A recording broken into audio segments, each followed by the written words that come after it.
नमस्कार बंधुरा प्रियंका रान्नाघरे आरो एकटी नतून रेसिपि भिडियोते आपनादेर सकलके अनेक अनेक स्वागत जानाई।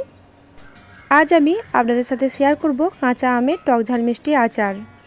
आमेर आचार এই কথাটা শুনলেই আমাদের সকলের যেন জিভে জল চলে আসে। তারই সাথে ভোজন রসিক বাঙালি আমরা, শীত গ্রীষ্ম বর্ষা যে কোনো সময় হোক না কেন খাবার শেষের পাতে আচার কিংবা টক চাই। তাই আমরা সব সময় চেষ্টা করি একবার আচার বানিয়ে বছরভর আচারটা সংরক্ষণ করে রাখতে। তার জন্য অনেক সময় আমরা আচারের মধ্যে বেশি পরিমাণে তেল, ভিনিগার ইত্যাদি জিনিস ব্যবহার করে ফেলি। এটার কোনো রকম ব্যবহার ছাড়াই আজ আমি পারফেক্টভাবে আচার বানিয়ে দেখাবো, যেটা আপনারা এক বছর পর্যন্ত সংরক্ষণ করে রাখতে পারবেন। তাই রেসিপিটা স্কিপ না করে পুরো ভিডিও দেখার জন্য অনুরোধ রইল। আর আপনি যদি আমার চ্যানেলে নতুন বন্ধু থাকেন অবশ্যই চ্যানেলটি সাবস্ক্রাইব করে সাথে থাকবেন। চলুন বন্ধুরা, এবার চটপট বানিয়ে নিই আজকের রেসিপি কাঁচা আমের টক ঝাল মিষ্টি আচার। কাঁচা আমের আচার বানানোর জন্য এখানে আমি 2 কেজি কাঁচা আম খোসা ছাড়িয়ে তারপর লম্বা লম্বা করে কেটে নিয়েছি। আর এই আচারটা বানানোর জন্য শক্ত আঁটির কাঁচা আম নিয়ে নিয়েছি, এতে করে আচারটা বেশি পারফেক্ট হয়। এই আচারটা বানানোর জন্য কচি কাঁচা আম একেবারেই নেওয়া যাবে না, একটু আঁটি হয়ে গেছে এই ধরনের আম নিয়ে নিতে হবে। এবার কেটে ধুয়ে নেওয়া কাঁচা আমের মধ্যে আমি পরিমাণ মতো লবণ এবং হলুদ দিয়ে ভালোভাবে মিশিয়ে নিচ্ছি।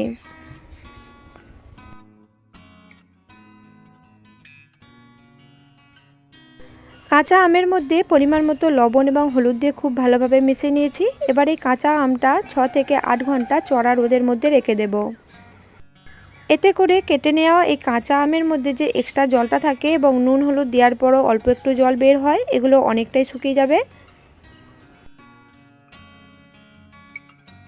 চড়া রোদে কেটে নেওয়া কাঁচা আমগুলো 7 ঘন্টা মতো রেখে দিয়েছিলাম, তারপর ফিরে এলাম। দেখুন কাঁচা আমগুলো অনেকটাই শুকনো হয়ে গেছে। এবার আচারের মধ্যে যাতে একটা সুন্দর ফ্লেভার আসে তার জন্য একটা মশলা তৈরি করে নেব। তার জন্য কড়াইয়ে দিয়ে দিলাম 2টো গোটা শুকনো লঙ্কা, 1 চামচ গোটা জিরে, 1 চামচ গোটা মৌরি, দিয়ে দিচ্ছি 1/2 চামচ রাই সরষা, দিয়ে দিচ্ছি 1/2 চামচ গোটা ধনে, এর সাথে দিয়ে দিচ্ছি 1/2 চামচ মতো রাঁধুনি। এবার সব গোটা মশলাগুলো অল্প আঁচে হালকা নাড়াচাড়া করে ভেজে নেব। এই গোটা মশলাগুলো ভাজার সময় সবসময় চেষ্টা করবেন গ্যাসের ফ্লেম লোতে রেখে ভেজে নেওয়ার। এতে করে গোটা মশলাগুলো ভাজার পর সুন্দর একটা ফ্লেভার আসবে। আর আপনি যদি হাই ফ্লেমে এগুলো ভাজেন তাহলে খুব তাড়াতাড়ি এগুলো লাল হয়ে যাবে ঠিকই, কিন্তু এর মধ্যে সুন্দর ফ্লেভারটা অনেকটাই কমে যাবে। সব গোটা মশলাগুলো আমি হালকা লাল করে ভেজে নিয়েছি। এবার শিলে গোটা মশলাগুলো বেটে নিচ্ছি। আর এই গোটা মশলাগুলো হালকা দানা দানা থাকবে, এইভাবে আমি গোটা মশলাগুলো বেটে নেব। আমি এখানে আচারের এই মশলাটা বানানোর জন্য শিল ব্যবহার করছি, আপনারা চাইলে মিক্সিতেও বেটে নিতে পারেন। তবে মিক্সির তুলনায় আচারে এই মশলাটা শিলেই বেশি ভালো বাটা হয়, এই কারণে আমি শিলটাই বেশি ব্যবহার করি আচারের মশলা বানানোর জন্য। ভেজে নেওয়া গোটা মশলাগুলো শিলে বেটে নিয়েছি। আর দেখুন মশলাটার মধ্যে হালকা দানা দানা রয়েছে। এবারে ভাজা মশলাটা একটা পাত্রের মধ্যে তুলে নিয়ে ঢাকা দিয়ে এক সাইডে রেখে দেব। এবার আমি আচারটা তৈরি করে নেব। তার জন্য কড়াই দিয়ে দেব 2 চামচ মতো সরিষার তেল। তেলটা গরম হয়ে যাওয়ার পর এর মধ্যে দিয়ে দিচ্ছি একটা শুকনো লঙ্কা। এবার তেলটা কড়ার চারপাশে একটু চাড়িয়ে নিয়ে এর মধ্যে দিয়ে দিচ্ছি 1/2 চামচ মতো পাঁচফোড়ন। পাঁচফোড়ন এবং লঙ্কাটা অল্প একটু ভাজা হয়ে গেছে। এবার আগে থেকে নুন হলুদ মাখানো আমগুলো আমি তেলের মধ্যে ছেড়ে দিলাম।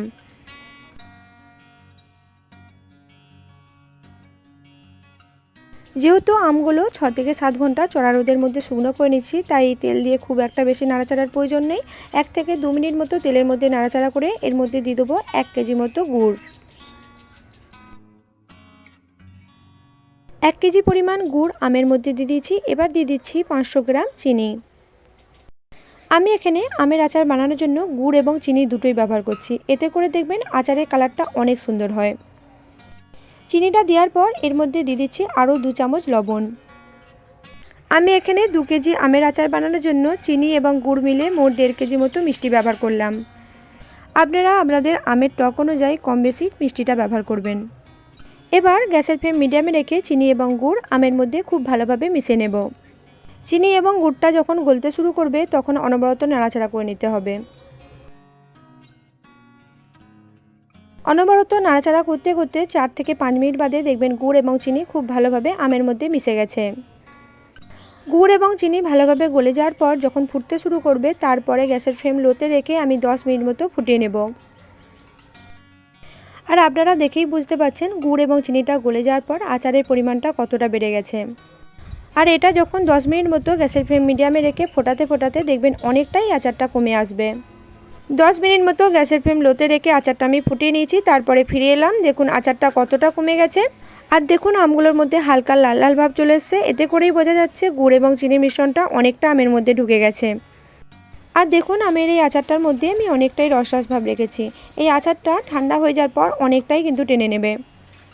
এবার আগে থেকে আমি যে মশলাটা তৈরি করে রাখছিলাম আচারের মধ্যে খুব ভালোভাবে ছড়িয়ে দিচ্ছি। ভাজা মশলা আচারের মধ্যে দেওয়ার সাথে সাথে খুব ভালোভাবে মিশিয়ে নিচ্ছি। ভাজা মশলাটা খুব ভালোভাবে আচারের মধ্যে মিশিয়ে নিচ্ছি। এবার 1 ঘন্টা পরে আমি দেখাচ্ছি আচারটা কীরকম হয়েছে। 1 ঘন্টা বাদে আচারটা দেখাচ্ছি। দেখুন আগের তুলনায় আমের মধ্যে অনেকটাই লাল ভাব চলে আসছে। আর আমের আচারের মধ্যে যে অনেকটাই রস রস ভাব ছিল সেটা অনেকটাই আটালোভাবে পরিণত হয়েছে। এবার আমি সম্পূর্ণ ঠান্ডা হয়ে যাওয়ার পর আপনাদেরকে আচারটা দেখাচ্ছি। দেখুন আচারটা কত সুন্দর রং চলে এসছে। আর আচারটা ঠান্ডা হয়ে যাওয়ার পর কতটা আঠালো হয়ে গেছে। আর আমের আচারটা দেখতে যতটা সুন্দর হয়েছে ততটাই কিন্তু লোভনীয় লাগছে। তো আপনারাও বাড়িতে এইভাবে কম তেলে ভিনেগার ছাড়া আচার বানান এবং 1 বছর পর্যন্ত সংরক্ষণ করে রাখুন। তো বন্ধুরা কাঁচা আমের টক ঝাল মিষ্টি আচার রেসিপিটি আপনাদের কেমন লাগলো অবশ্যই কমেন্ট করে জানাতে ভুলবেন না। আর আরও এরকম নিত্য নতুন রেসিপি ভিডিও পেতে এই চ্যানেলটি সাবস্ক্রাইব করে সাথে থাকবেন। আজকের মতো আমি এই ভিডিওটা এখানেই শেষ করছি। আপনারা অনেক অনেক সুস্থ থাকবেন এবং ভালো থাকবেন।